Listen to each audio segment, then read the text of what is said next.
Bon, en attendant, on va parler un petit peu de télé avec Jean-Philippe Longo qui nous a rejoint. Ça va, Jean-Philippe? Ça va très bien, Thomas. Salut. Bonjour Elodie. Bonjour à tous. Jean-Philippe qui a ressuscité pendant ces 15 jours des programmes absolument improbables. Alors, on termine par quoi aujourd'hui? Mais pour cette dernière, on retourne au Moyen-Âge. Oula. Ouais, alors, Carrément. évidemment, il n'y avait pas de télé. La télé n'existait pas encore. C'est pas vrai. C'est une grosse news que je vous annonce. Sans blague. Mais en 2006, TF1 décide de miser sur une télé-réalité d'un nouveau genre afin de succéder à la ferme célébrité et à Première Compagnie. Surfant sur le succès de Koh-Lanta, elle adapte un autre format de son créateur suédois qu'elle baptise Le Royaume. Alors dans ce jeu, Ça me dit je ne quelque sais pas chose, si vous en ce truc. souvenez, Si, si. Non, pas du tout. TF1 envoie en Pologne 14 Français vivre comme au Moyen-Âge durant 5 semaines avec une bande-annonce digne d'un film à gros budget.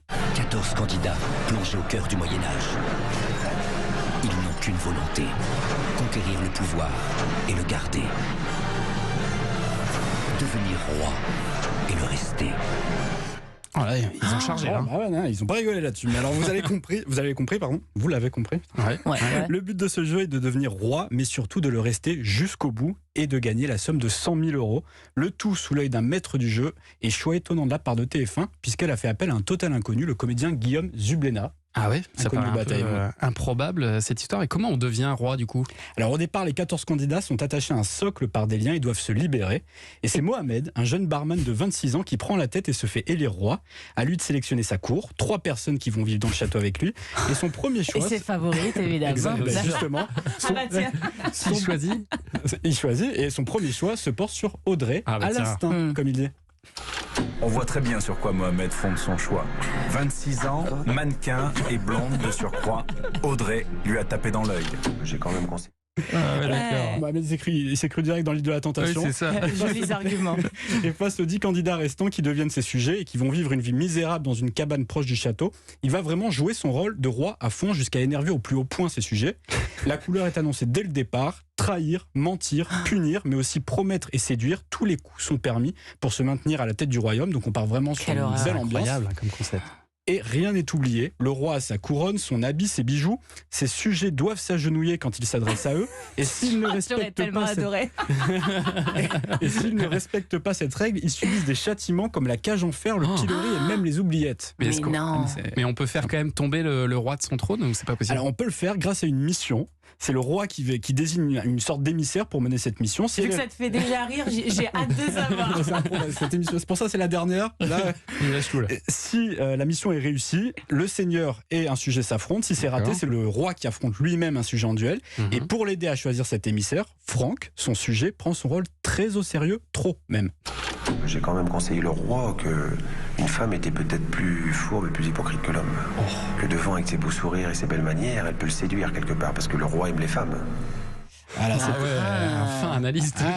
Et c'était il y a seulement 15 ans. Hein. Mais ça ne va pas s'arrêter là, puisque ne supportant plus l'attitude du roi, la malheureuse Frédéric se permet de lui répondre devant tout le monde. Malheur, puisque là, Mohamed, prenant toujours son rôle très au sérieux, va chercher le châtiment qu'il va accorder à la pauvre jeune femme. On a fait un petit tour de la cour, voir ce qu'on avait à disposition. On a des cachots, des cages, des guillotines. Là, tu vois, on peut l'attacher à ce piquet, par exemple, pendant 2 heures. Tu vois, bon, ça, c'est trop gentil encore. On peut la mettre dans un puits. On peut l'attacher. Apprendre à les bonnes manières. Oh, mais jusqu'où les gens sont Ah non, prêts il n'y a aucune à limite. aller pour faire de Mais la télé? c'est hallucinant parce que c'est juste, j'en ai aucun souvenir. Et quand j'écoute juste tes explications, je me dis, mais ça n'a pas été diffusé à un moment donné vraiment en France, Et on ça. parle de TF1 en hein. plus. Et en hein, 2006, c'est pas si vieux que ça. Ouais, en plus, hein. Aucun souvenir. Et donc, résultat, c'est le prof Frédéric se retrouve enfermé dans une cage en fer sans avoir le droit de manger. Ça donne un concept donc assez surréaliste à regarder, mettant en avant la soumission et l'obéissance d'un côté et les manipulations et l'individualisme de l'autre. On regarde des gens s'humilier, se rabaisser, se haïr au final, ce qui est assez surprenant pour un samedi soir en prime sur TF1. Ah Ouais, et ouais. alors justement, ça a marché ce truc ou pas? Bah, le lendemain de la diffusion du premier épisode, c'est la douche froide pour TF1, seulement 4 400 000 téléspectateurs. Quand même. À l'époque, c'est considéré Oui, comme un c'est bide. Ouais. La semaine suivante, c'est carrément un accident industriel. 3 100 000 à peine. TF1 finit 4e des audiences. La sentence ne se fait pas attendre. Le royaume est immédiatement déprogrammé Ah oui, de l'antenne. Les téléspectateurs ne découvriront jamais les derniers épisodes tournés. Mais heureusement pour le grand gagnant, il a pu récupérer son gain, une émission ayant au moins été diffusée. Et ce grand gagnant, c'est finalement Mohamed Ah, qui quand même. remporte les 100 000 €. Ah, Notre d'accord. roi. Le roi Ouais, Mohamed. ouais. Et c'est un royaume qui a refermé ses portes sur TF1, mais qui en a ouvert d'autres à Mohamed, puisque quelques mois après, c'est dans un tout autre style de télé-réalité que l'on on a retrouvé Mohamed comme coach dans Hotcast, c'est son nom, une émission qui cherche à dégoter la future star du porno gay sur la chaîne Pink TV et qui ne restera pas dans les mémoires. Non, mais Thomas était candidat, vous ne vous en souvenez pas? Bien sûr, j'avais beaucoup aimé. Merci Jean-Philippe pour toutes ces incroyables découvertes. Et vous avez vraiment régalé pendant ces 15 jours. Merci à vous pour ces 15 jours, Thomas, c'était un plaisir. Et bonne année. Europe 1 Culture Média.